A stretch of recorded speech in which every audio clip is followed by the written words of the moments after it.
Rizat tu big dah. Alhamdulillah ya Allah, aku dapat nombor 2 kok. Rezekinya dah kelah. Tak sabar saya nak tunjuk dia. Selama bekat aku bertukar lumuh. Aku buat siap lah ke, aku rajin study. Ni mesti ayah aku bangga aku dapat nombor 2 Jadi tak sabar saya nak tunjuk dia.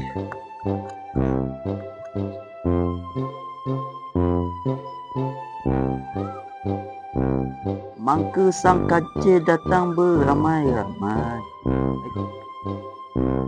Wah, naik pulak minyak. Itulah kerajaan bagi duit sikit. 1,500 je. Minyak naik, barang naik.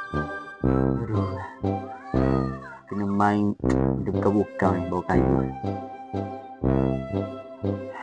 Ayah. Oh, dah molek ayah di sini. Ni, kita nak tunjuk benda ke ayah Tunjuk benda pula. Ayah kau pun bangga sebab ni berita terbaik kita ada. Pernah kita ada? Pernah kita ada. Itu dia awak bangga ayah. Mari. Macam mana nak?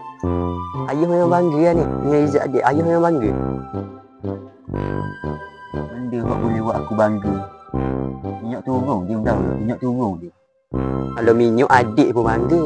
Dan ni adik dapat nombor 2 Izzat dah kelah. Adik dapat nombor 2 Izzat sekolah.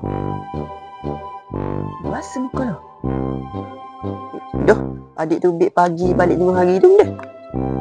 Sekolah lah. Adik kamu gicau. Ceruk dia pula. Ni tengok Izzat adik ni. Adik dapat nombor 2 Nah, tengok. Alhamdulillah ayah. Ni hasil penat lelah adik ayah. Nombor 2 je bagi aku. Aku dah dapat nombor 1. Ya. Ayah dulu ni dapat nombor atas lagi pada 1. Hanya dapat nombor 0. Dapat nombor 2 je. Malu keluarga ni. Malam ni tak usah makan. Tak usah duduk rumah aku. Nombor 0 atas pada 1. Tapi apa ayah kerja jaga? Itulah muka duk siap. Aduh.